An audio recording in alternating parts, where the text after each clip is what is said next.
has kind of found Hickman in the game. Yeah. He is a strong safety. So how is he close to the box? You know what? I'll be honest with you. Right now, as you guys have seen, we're playing him everywhere, strong and free. There is not really a strong and free. We're still staying with that model.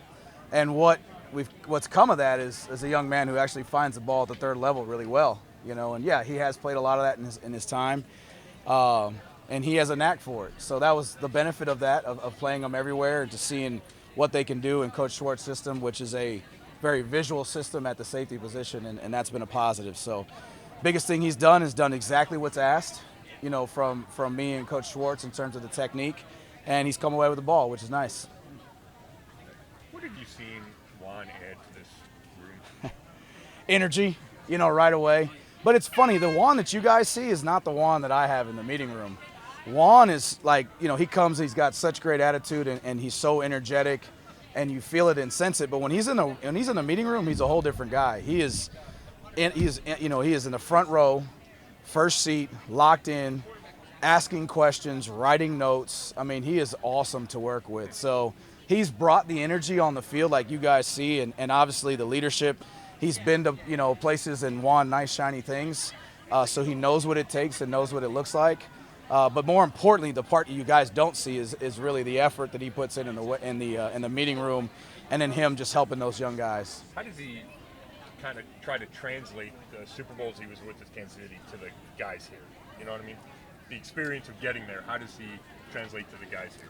I think, again, he knows what it looks like. It's like anything. If you've already walked a trail that and that you just kind of know when to take a right or a left and don't go down that way or you're going to fall down this way. He just knows what those pitfalls are. He knows, also how to take advantage, of what's coming towards him and what's ahead of him. So he just he's a great barometer, if you will, of where we need to be and where we need to head. And he's very aware, even dating back to when I unfortunately had to coach against him at Miami. He just was that guy. He had great awareness. He found the ball and just played with great spirit. So I'm glad he's on our team now. Would you say a 4 versus 5 safeties is one of the issues to be decided in this final week? Keeping 4 or 5? Again, that's out of my ballpark. My job is to just get them to play as good as possible, to compete. And at the end of the day, make it hard on personnel. That's really what you want to do. Personnel's done a great job. AB, and his staff have just done a phenomenal job of bringing in talent across the board, especially at those positions. So it's a good problem to have, and we're looking forward, to see what this week brings and to help AB and his staff, make the best decision possible. At the Green Friar about wanting to reach his potential, being great.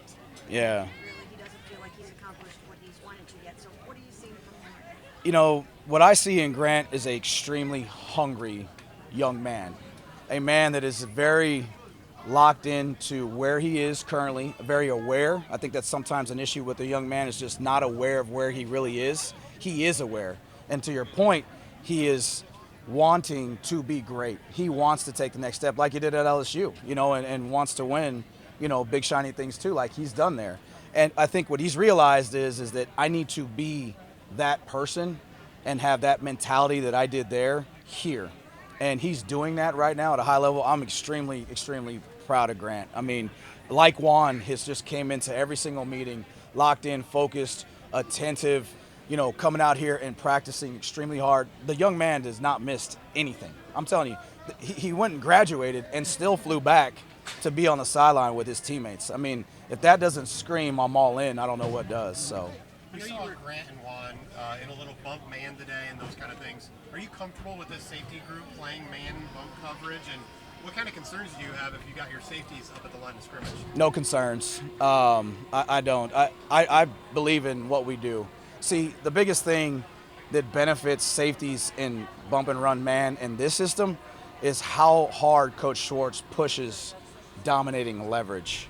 And when he builds the defense around that, then you can say I have no concerns, because so long as we understand where to push our man and to where our help is, you can really dominate leverage and play that type of man coverage like you saw, at other stops he's had.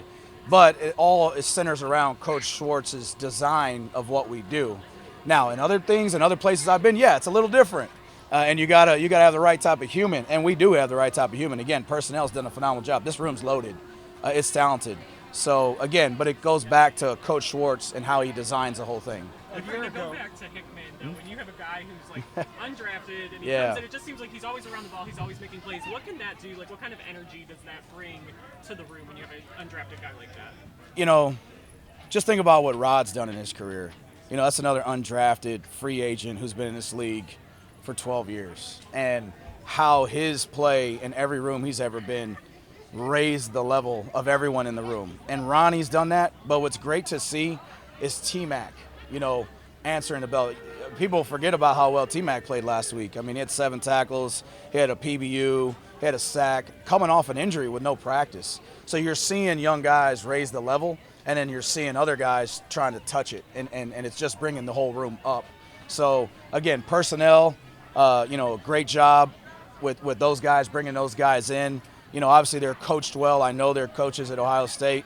They were coached well coming in. They're eager. They're super urgent. They're tough. They're exactly what you want in a free agent. And I'll be honest with you, if they were drafted, I'd be fired up too. I'm just even more now because a year ago that guy was D'Anthony Bell. Yeah. Now, Yep. What kind of year is he at? You know what? D. Bell played his best, ball. He took 64. He took every snap in that game. I don't think that he had an ME or a real mental error. He played clean, efficient ball. But the best thing about D. Bell is he's a violent tackler. Coaching safeties for as long as I have, the one thing that people kind of just, they think about man coverage, right? Or they think about, the third level. The most important thing that you do at safety every play is tackle. And that young man can bring his feet all the way to a ball carrier. And the other thing he does really well is when he violently wraps you, when he sinks his teeth into you, ball carriers go down. And that's probably what he does best. So, but I'm proud of him. He's done a great job to this point too. Some of these big plays and the takeaways even in the preseason, how do you expect that to translate into the regular season? Is there an emphasis that a plan that you guys have to kind of keep carrying over? Or is it just natural? It's not natural. It's definitely, to some players it is natural. But we're working hard on it out here. Coach Schwartz has us, tracking deep balls pretty much every day we can. He's big on, again, when I say visual safeties, he's big on those safeties finding the ball and getting as visual as soon as you can. When I say that, you may have to read a key, take your eyes to there, but as soon as I can get my eyes back to that quarterback, that's the positive of this defense. So we're hoping that it carries over. We're going to keep doing the things you guys see us doing out here. We're throwing balls constantly, shooting jugs constantly. And then it's my job to provide Coach Schwartz with what he wants in terms of visual safeties and getting our eyes back to the quarterback as soon as we can. He put a lot of work in. He's big, he's fast. He's put a lot of work in. He's multiple years in this offense. I think he understands what we're trying to do. So it's been good. It's been good. He's been getting better and better. So love to see that. What do you think Jordan's going to add to that room? Jordan is a dynamic player. He's got elite hands. He can do something when he catches the ball. So I think that gives us a different element. It adds to our room with the guys we do have already. When I talked to him, he was excited about maybe being able to go downfield more than he has in the past.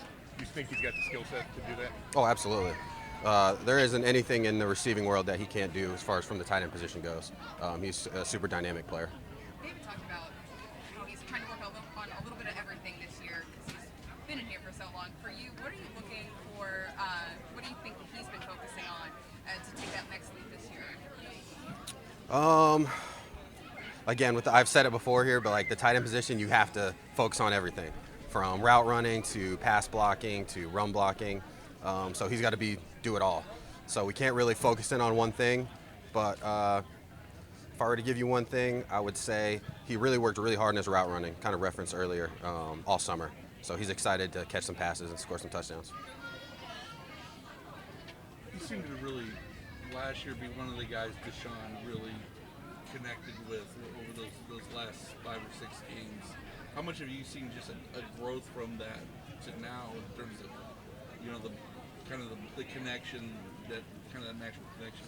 Yeah, they built that at the beginning or the end of last year, and then moving into this offseason, I know they worked out together. And anytime you have a relationship with the guys on your team, it's important, especially the quarterback.